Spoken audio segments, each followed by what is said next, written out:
Assalamualaikum warahmatullahi wabarakatuh. Halo semuanya, perkenalkan aku Siti Nurhanisa di D1A 02514. Saya Muhammad Nasrullah dengan NIM. Saya Muhammad Usman dengan NIM 1A02573. Di sini kami dari kelompok 15 akan membahas tentang pendinginan pada daging sapi. Seperti yang kita tahu, setelah penyembelihan, daging sapi harus segera didinginkan untuk menjaga kualitasnya. Namun, proses ini tidak sesederhana yang kita lihat. Perubahan suhu ini sangat mempengaruhi proses biokimia di dalam daging. Kasus ini ada 4 pertanyaan dan kunci yang akan kita jawab. Yang pertama, bagaimana sih suhu rendah mempengaruhi laju difusi zat dalam sel daging sapi? Dan yang kedua, mengapa pendinginan bermanfaat dalam memperlambat kerusakan daging? Mari kita bahas pertanyaan pertama. Suhu rendah secara signifikan dapat mengurangi laju difusi berbagai zat seperti air, ion, dan metabolit di dalam sel daging sapi. Mengapa? Karena suhu adalah cerminan langsung dari energi kinetik molekul. Ketika daging ditempatkan dalam ruang pendinginan, energi kinetik dari setiap molekul akan berkurang. Menurut hukum Fick, pergerakan molekul menjadi sangat lambat akibat proses pergerakan molekul dalam serat otot menjadi tidak efisien. Nah, perlambatan inilah yang membawa kita ke pemanfaatan pendinginan.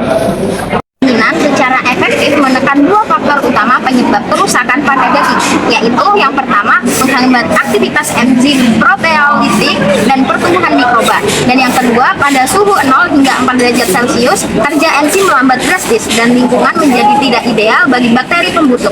Ini secara efektif memperpanjang masa simpan daging dan menjaga tetap aman.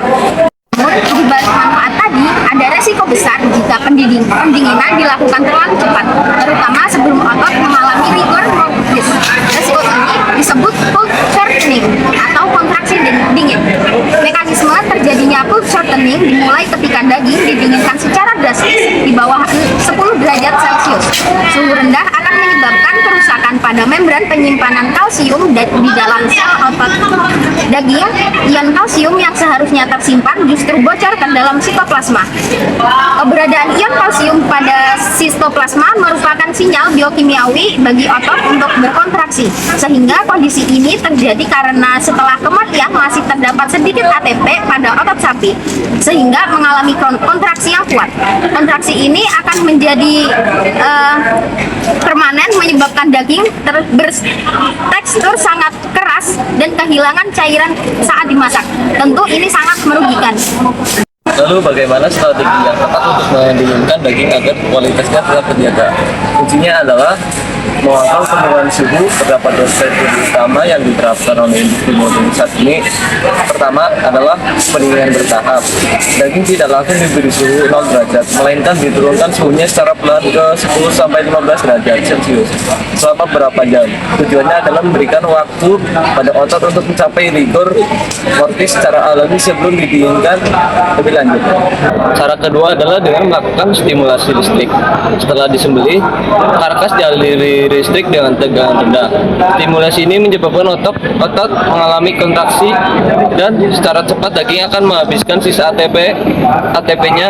Dan demikian daging akan mencapai rigor mortis dalam waktu yang sangat singkat jauh sebelum suhu pada daging mengalami kerusakan.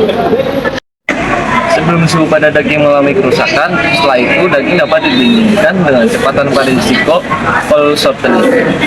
Berdasarkan pembahasan, dapat disimpulkan bahwa pendinginan daging sapi adalah sebuah proses keseimbangan yang rumit. Suhu rendah secara efektif memperlambat laju difusi semua zat dalam sel daging dengan mengurangi energi kinetik molekul, sehingga dapat memperlambat aktivitas enzim dan pertumbuhan mikroba. Namun, pendinginan yang terlalu cepat sebelum rigor mortis justru akan menimbulkan risiko cold shortening yang menyebabkan dingin menjadi keras dan tidak empuk.